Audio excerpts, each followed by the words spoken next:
বাংলাদেশ করেছি সেই সুযোগ নিয়ে লম্বা লম্বা কথা বলে, তো সাহস থাকে বাংলাদেশে আসুক। শায়েখ আহমদুল্লাহ কেন অন্তর্বর্তীকালীন সরকারে থাকলেন না, কি হয়েছিল তার সাথে? এদিকে মিজানুর রহমান আজহারি দিলেন নতুন বার্তা। নতুন সরকার নিয়ে তিনি যা বললেন তা শুনলে আপনি অবাক হবেন। তাছাড়াও 85 থেকে 25 বছরের জন্য বলে কেমন হলো এই নতুন সরকার, আর এই সরকারের 2 সমন্বয়ক যুক্ত হওয়াতে বাকি সমন্বয়করা বা কি বলে যাচ্ছে, তার সবকিছুই জানতে পারবেন এই ভিডিওতে। যেই আন্দোলনকারীরা রাজপথে 1 মাস আন্দোলন করেছে কোনো স্ক্রিপ্ট ছাড়া। সো ভিডিও বেশি ইনফরমেটিভ হতে যাচ্ছে, লাইক দিয়ে দেখা শুরু করুন। প্রথমে শায়েখ আহমদুল্লাহর বিষয়েই জানি। বর্তমানে আলেম সমাজের অনেকেরই আইডল তিনি। সমাজের অনেক বিষয় নিয়েই তিনি কথা বলেন। মাসলা মাসালের জন্য তিনি বেশ জনপ্রিয়। সাবেক প্রধানমন্ত্রী শেখ হাসিনার পতনের পর নতুন সরকারের উপদেষ্টা পদে তাকে অফার দেওয়া হয়েছিল, কিন্তু তিনি তা গ্রহণ করেনি। তিনি এক ফেসবুকে লিখেন, নতুন বাংলাদেশ গড়ার স্বপ্নে অন্তর্বর্তীকালীন সরকারের যাত্রা শুরু হলো। আমি এই সরকারের সাফল্য কামনা করছি। আমি আলহামদুলিল্লাহ এটার উপরে সর্বপ্রকার জুলুম, অরাজকতা, চাঁদাবাজি এবং অপশাসনের অবসান হোক। এদেশের সকল ধর্মের মানুষ ভালো এবং নিরাপদে থাকুক। নতুন সরকারের কথায় কাজের সংখ্যাগরিষ্ঠতা, মানুষের বিশ্বাস এবং মূল্যবোধের প্রতিফলন ঘটুক, এই প্রত্যাশাই কামনা করি। আমার অযোগ্যতা সত্ত্বেও আপনারা আমাকে অনেকদিন ধরে আমার নাম প্রস্তাব করে যাচ্ছেন, আমার প্রতি আস্থা প্রকাশ করেছেন। যার উপযুক্ত ছিলাম না তাদের প্রতি আমি কৃতজ্ঞ। মহান আল্লাহ তাআলা আপনাদের ভালোবাসা এবং সুধারণার উত্তম বিনিময় দান করুক।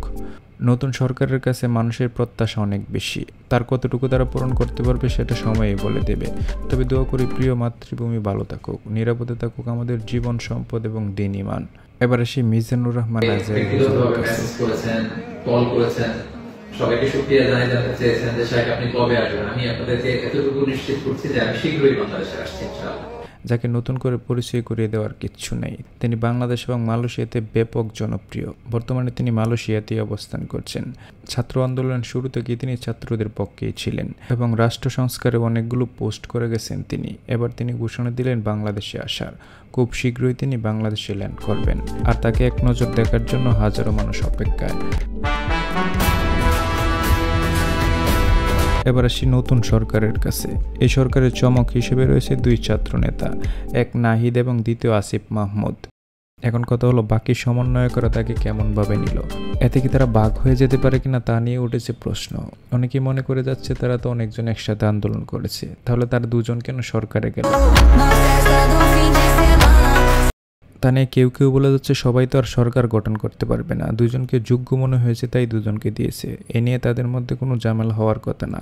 এদিকে অনেকে বলে যাচ্ছে বাকি নেতারা হয়তো নতুন দল গঠন করবে তাই সরকারে যায়নি, এটাও তাদের প্ল্যানে থাকতে পারে, যার কারণে তারা এই সরকারে অন্তর্ভুক্ত হয়নি। এখন দেখার বিষয় এই সরকার পরবর্তীতে দেশ কেমনভাবে চালায়, তাদের মাধ্যমে জনগণ কতটা উপকৃত হয় তা এখন দেখার অপেক্ষায়। তো ভিডিও এই পর্যন্তই। ভালো লাগলে লাইক, কমেন্ট, শেয়ার করবেন। ভালো থাকবেন, সুস্থ থাকবেন। Till then, take care.